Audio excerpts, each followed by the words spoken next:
Well, I was born in '35, so and born in England. So the English went to war with Germany on the 3rd of September 1939, so I was 4 years old on that very day. And when I was 5 years old, started school, we spent some of our time in the air raid shelters, our classes when the air raids were going on and Germans were bombing the city of Southampton, which was 5 miles to the southwest of our school, about 5 miles as a crow flies. Well, yeah, we weren't actually bombed ourselves, but we had to take evasive action in case, that missed the target. They were actually trying for Southampton, which is a big shipping port, and a lot of passenger ships and stuff coming in from New York every day. And but after I remember when I was like 6, and when the aircraft were, what was it they called it, the Battle of Britain, and the Messerschmitts were taking care of the bombers coming over, and the Spitfires and the Hurricanes would go up, and they do what they call a dogfight. Just I would actually stand out on our front lawn and watch these guys up there fighting each other, and every now and again a plane would veer off with smoke coming out of the back end. And I mean, I was just a kid, and I thought this was all pretty exciting, I guess. I can't remember ever being scared of anything. And it wasn't until later so that was about 39, 40, so about 43, I think it was, they started sending those V1 and V2 rockets over.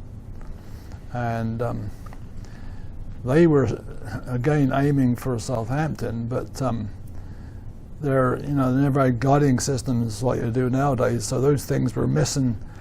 Most of those things were landing around our village, and just not hitting Southampton at all. We actually had one we had an air raid shelter at home, which is underground with electric lights in it. Our next door neighbor didn't have electric lights, they have candles. I remember one night, or after the night, a V2 rocket, a V1 I guess it was, came down so low over our shelter we thought it was going to hit us, but it was so low it blew the candles out in the air raid shelter next door, and it just went over the hill and dropped down below in front of a buddy from school, in front of his house, blew the front wall and the roof off. And he actually took me down the next day and showed me his bed, which was right against the wall that just collapsed. One night we had a pretty traumatic experience. I was sleeping while I think everybody on the road was sleeping. There was no warning, and my grandmother, she'd got up, I think it was like 3 o'clock, 4 o'clock in the morning.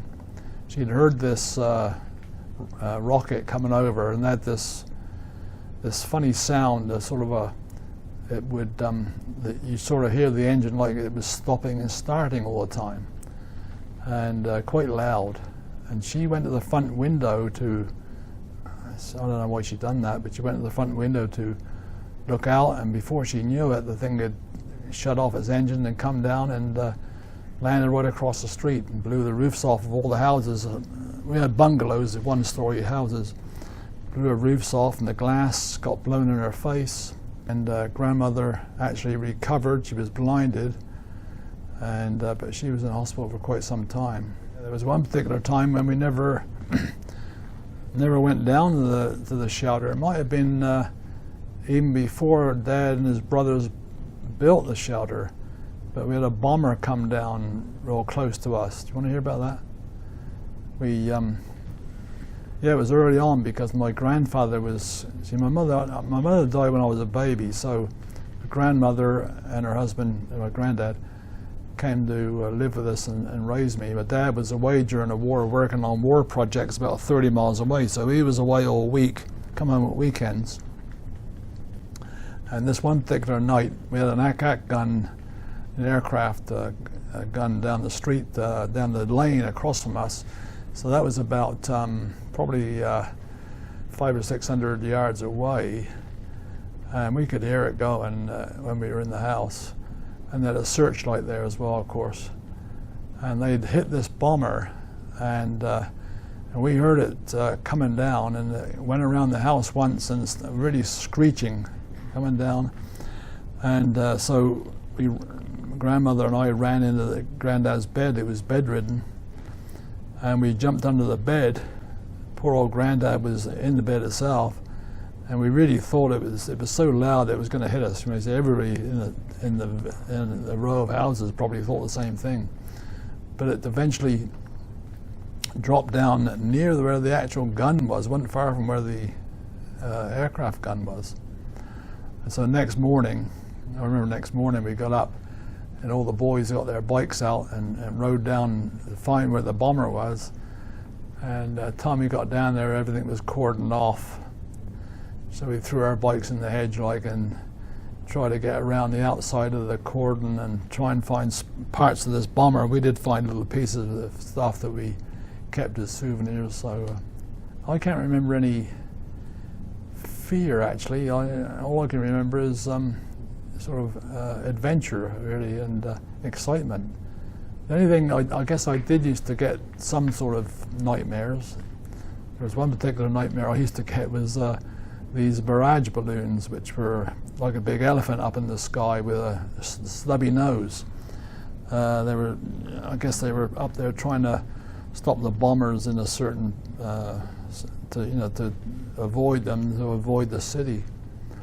But the nightmare was one of these things on fire, coming through our front windows. So it probably was something to do with the V1 rocket dropping. I don't know, but I remember the celebrations in the village. That's about all I got recollection of. It was a pretty celebratory day. The village wasn't very big, and I guess it was just like about 400 or 500 yards from the store at one end to the village center at the other end, and it was completely full of people. I don't know where they all came from. A lot of men there, and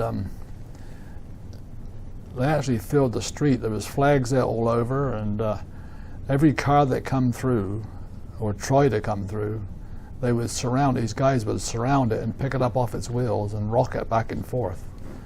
And I always stood up on the steps of the grocery store, whose groceries I used to deliver, and not at that time, but later.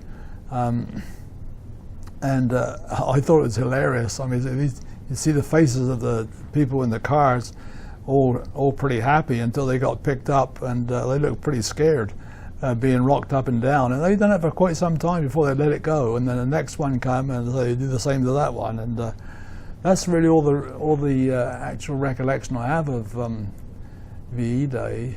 I'm sure there's a lot of drinking done, but because of a lot of workmen's clubs, it was pretty much an all working class village. The only mode of transportation any of these guys had was a bicycle. None of them had cars, so they pretty much felt that was a pretty good thing that they could lift a car up and rock it around a bit. So I personally can't remember any real hardships. Let me say, I was young enough that I didn't really understand what the food thing was. Let me say, we had ration books. Everybody was rationed to a certain amount of food every week. I remember I'd never seen bananas until after the war. I remember that.